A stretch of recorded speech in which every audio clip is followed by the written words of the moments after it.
The housing sector in East Anglia is hugely affected by London.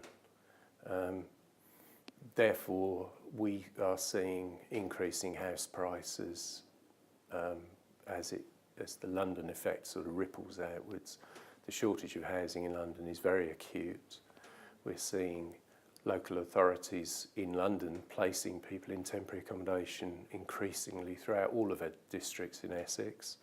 And also for the east of England, which is a high value area in broad terms compared to the rest of the country, I think we can only see that continuing to happen. But dealing with the extra demand that arises from people who are leaving London as well as people who already live here, we can barely meet the need from people who are currently here. But as that sort of ripple effect continues, I think we are in for very difficult times ahead.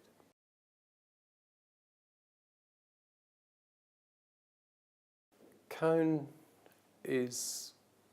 I think Cone has to use its advantages and not see them as disadvantages. The danger is that because it's relatively small, it sees that as a drawback.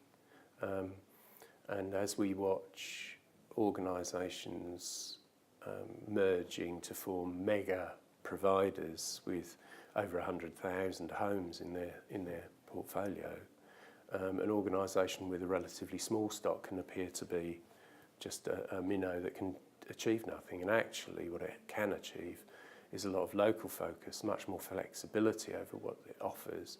It can enter into agreements that might be a one-off thing that it can do at one local authority level that works locally. It might not work next door even because of differences in the way that rents are paid, benefit system operates, all the sort of vagaries of the system that are so complex.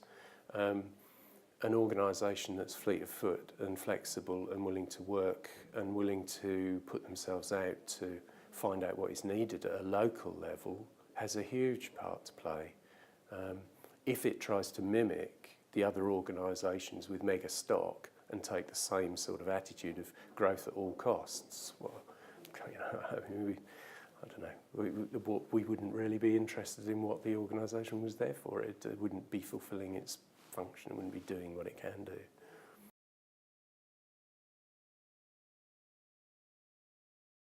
Cone could be an organisation willing to pilot ideas. It could be an organisation that comes to us with things that can be done. Because it is a relatively small organisation, it can be flexible over what it can offer, and it can make a lot of difference at a local level that the bigger organisations are just not interested in providing for us. What we'd like is sort of innovation that can meet a variety of needs. We've always really valued the fact that Cone has become involved in some of the more difficult parts of our housing issues, dealing with the private sector leasing schemes, which some of the bigger organisations just completely abandoned.